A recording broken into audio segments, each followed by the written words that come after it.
साथियों नमस्कार, मैं हूं रिंकू ओझा और मेरे साथ आप देख रहे हैं आर लाइव टीवी 24। बलरामपुर संवाददाता लेखराज निषाद की एक खास रिपोर्ट। साथियों, इस वक्त की बड़ी खबर जनपद बलरामपुर से आ रही है। जनपद बलरामपुर के अंतर्गत आने वाले गैसड़ी विधानसभा क्षेत्र के सपा विधायक राकेश यादव ने बाढ़ग्रस्त गांवों का दौरा किया और लोगों की समस्याओं को सुना, उनका हालचाल जाना।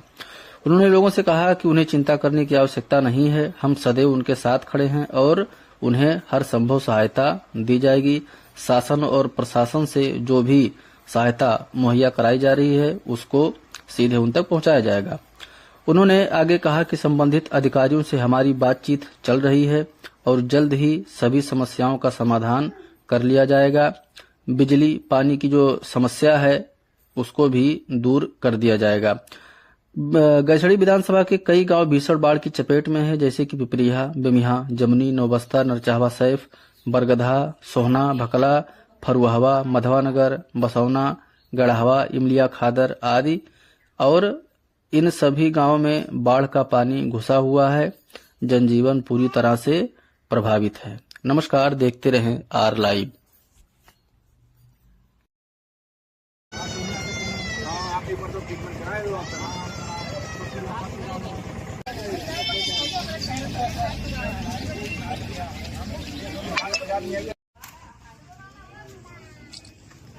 थोड़ा सा भी आपको थोड़ा सजगता बरतो कि इसमें सरकार के जो भी देन होते बिना कोरम पूरा नहीं दिया जाता है। अभी पीएम एक पोस्टमार्टम हो गए तो काम आज मिलेगा वो बच्चे के भविष्य। लेकिन आंगनबाड़ी में प्रधान जी कहाँ गए? आंगनबाड़ी में थोड़ा एक ध्यान दो। आंगनबाड़ी जो हो इनसे संपर्क करो। कोई फार्म आओ थे बच्चन के लिए बीमा टाइप के काम तो सहायता इनकी मिल जाएगा ना। ठीक, अच्छा थोड़ा आप लोग चाहे भी ना। ठीक। विधायक जी, आज इस बाढ़ग्रस्त क्षेत्र में आप आए हैं, इस भयानक बाढ़ के लिए आप क्या कहेंगे? आज हम दौरा करने आए हैं, क्या नाम है, अपने क्षेत्र में गैसड़ी विधानसभा में सोना चौराहे पर।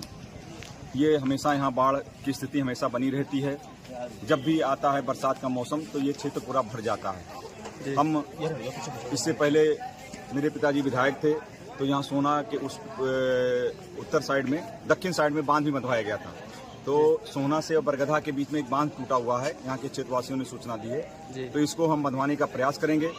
फिलहाल उप जिलाधिकारी महोदय से हमने बात किया है कि तत्काल रूप से बाढ़ राहत की जो भी सुविधा है उसकी व्यवस्था कराई जाए और नाव की व्यवस्था कराई जाए और साथ ही साथ विद्युत व्यवस्था सुदृढ़ कराई जाए, क्योंकि जो ट्रांसफार्मर विद्युत विभाग द्वारा बनकर आ रहे हैं वो ट्रांसफार्मर जैसे लगते ही खराब हो जाता है, जिससे ट्रांसफार्मर खराब होने की संख्या गैसड़ी और पचड़ों में सबसे ज्यादा हो गई, जिससे विद्युत आपूर्ति न बाधित होने के कारण रात में कोई अनहोनी घटना होने की संभावना बनी रहती है। जैसे सोना गांव से सभा में एक महिला को सर्पदस्त से मृत्यु हो गई। मैं शासन प्रशासन से मांग करूंगा कि अगर उसकी पोस्टमार्टम नहीं हुई है तो उसकी तस्दीक करा करके उसको आर्थिक सहायता दिलाने का कष्ट करें, क्योंकि ये सत्य है कि उसकी मृत्यु सांप काटने से हुई है। विधायक जी, से किसानों की फसलें जो नुकसान होगी उनके लिए क्या कहेंगे आप? जो किसान की फसलें खराब हुई हैं, किसान बीमा के अंतर्गत किसानों का बीमा होता है फसल का। हम मांग करेंगे कि क्या नाम है, बाढ़ खत्म होने के बाद राजस्व की टीम इसमें लगे, जिसके खेतों का नुकसान हुआ है उनको फसल बीमा के अंतर्गत उनको आर्थिक सहायता दिलाने का मैं प्रयास करूंगा। सर, अगर बात किया जाए यहाँ की विकास की तो मान लिया जाए सड़कों की विकास हो गया, शिक्षा की विकास हो गया, ये सब बलरामपुर जिला इतना पिछड़ा क्यों है? बलरामपुर जिला आकांक्षी जिले में आता है और शिक्षा के क्षेत्र में सबसे पीछे है। जैसा कि आप लोग जानते हैं कि विश्वविद्यालय हमारे यहाँ बनने के लिए आया था तो गोंडा में चला गया था, तो मेरे पिताजी ने आंदोलन करके मां पाटेश्वरी विश्वविद्यालय बलरामपुर में लेकर आए हैं। और शिक्षा के क्षेत्र में जितना हम लोगों ने प्रयास किया उसका यही नतीजा है कि कुछ न कुछ लोगों की साक्षरता दर बढ़ी है। अभी पिपरिया जमनी में राजकीय इंटर कॉलेज ये 2017 में ही बनकर के तैयार हो जाना चाहिए, लेकिन 17 से 22 हो गया तो कोई भी किसी डबल इंजन की सरकार ने भी उस पर ध्यान नहीं दिया। 2022 में मेरे पिताजी स्वर्गीय डॉक्टर एस पी यादव जब विधायक बने, उन्होंने सदन में प्रश्न में इसकी सवाल उठाया तो आज वो विद्यालय बनकर के खड़ा हो गया है। ये बहुत बड़ी उपलब्धि है जो राजकीय इंटर कॉलेज यहाँ बन गया है। आने वाले समय में हमारे बच्चे और लड़कियां यहाँ शिक्षित होंगी। सर, यहाँ की रोडें जो है बहुत अधिक टूटी हुई है। सड़कें सर, अभी ये जो आप चल कर के आए होंगे नौबस्ता की तरफ।